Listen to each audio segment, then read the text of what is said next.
তোর কথা অনেক মনে পড়তেছে। অনেক তো বড় বড় গলা কথা বললি আমার বিয়েতে আসবি, ওই বিদেশ থেকে তো আসলি না।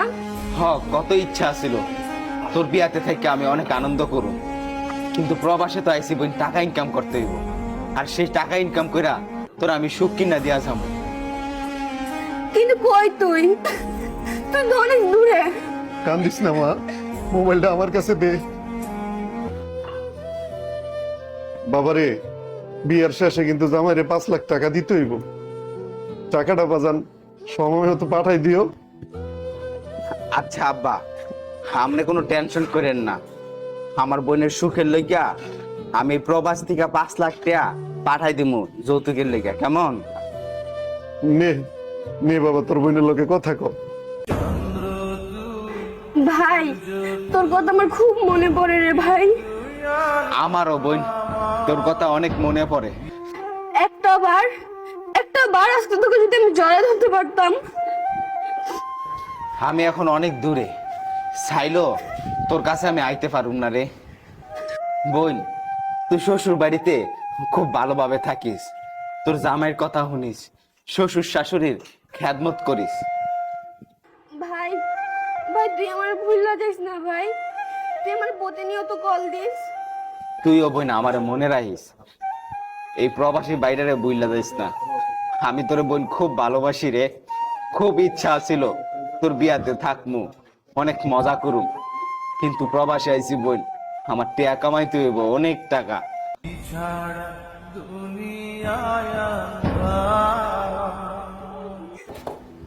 এই বেটা, কলে কথা না কয়ে কাজ কর।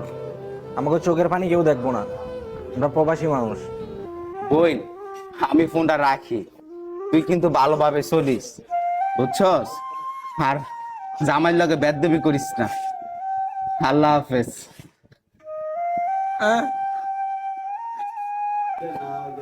বন্ধু, অনেক ইচ্ছা ছিল রে বোনটার বিয়ার যামু, বোনটারে বিয়া দিমু নিজে দাঁড়ায় থাকা। অনেক টাকা কামাইতেছস, তো কামা, যখন টাকা হইব তখন বাংলাদেশে যাইস, তখন বোনের একটা সারপ্রাইজ দিস। এখন কথা না কইয়া এখন আগে কাজ করি, পরে কত করিস। আয় দোস্ত। এভাবে সকল প্রবাসীদের জীবন সুখের থাকার সত্ত্বেও দুঃখে ভরা জলে ভেসে যায়। তবুও তারা দিন শেষে পরিবারের মুখে হাসি ফুটানোর জন্য সকল পরিশ্রম করে। ভাবি আর কাইন্দেন না, ফোন রাখেন। আর বিয়াই, আপনাকে গাই গরুটা আমার বাইরে দিয়ে দিয়েন। বোন যা, আয় তোকে বিদায় করে দিই। আরে বসো। শ্বশুর আব্বা শোনেন, 1 সপ্তাহের ভিতরে 5 লাখ টাকা দিবেন, যৌতুকের টাকাটা যেন আমি পাই টু পাই, তা নাহলে কিন্তু আপনার মাই আপনার বাসায় পাঠাই দিব। আর ভাইয়া গাই গরুটা? গাই গরু তো দিবই, কালকের ভিতরে গাই গরু পাঠাই দিবেন। আর যদি যৌতুকের টাকা না দেন, আমি কিন্তু আপনার মায়ের আপনার বাসায় পাঠাই দিব। হ বাবা, সবই দিমু, যা যা কইছি সবই দিমু। আমার ছেলে কইছে টাকা ঠিক মতো পাঠাই দিব, সময় মতো পাঠাই দিব বাবা, চিন্তা করো না, সবই দিমু বাবা। চলো চলো।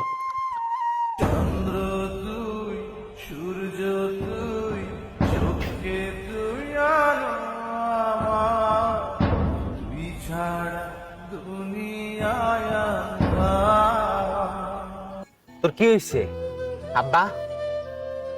আমার বোন ঘুমাই রয়েছে কে?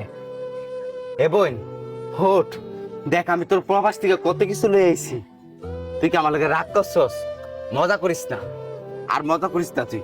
উঠতো আব্বা, আমার বোন কথা কয় না কে? কি হয়েছে? আমরা সবাই চুপ চুপ করে রয়েছেন কেন? আখি, হে বোন ওঠ একবার, দেখ আমি তোর লগে কত কিছু আনছি বিদেশ থেকে।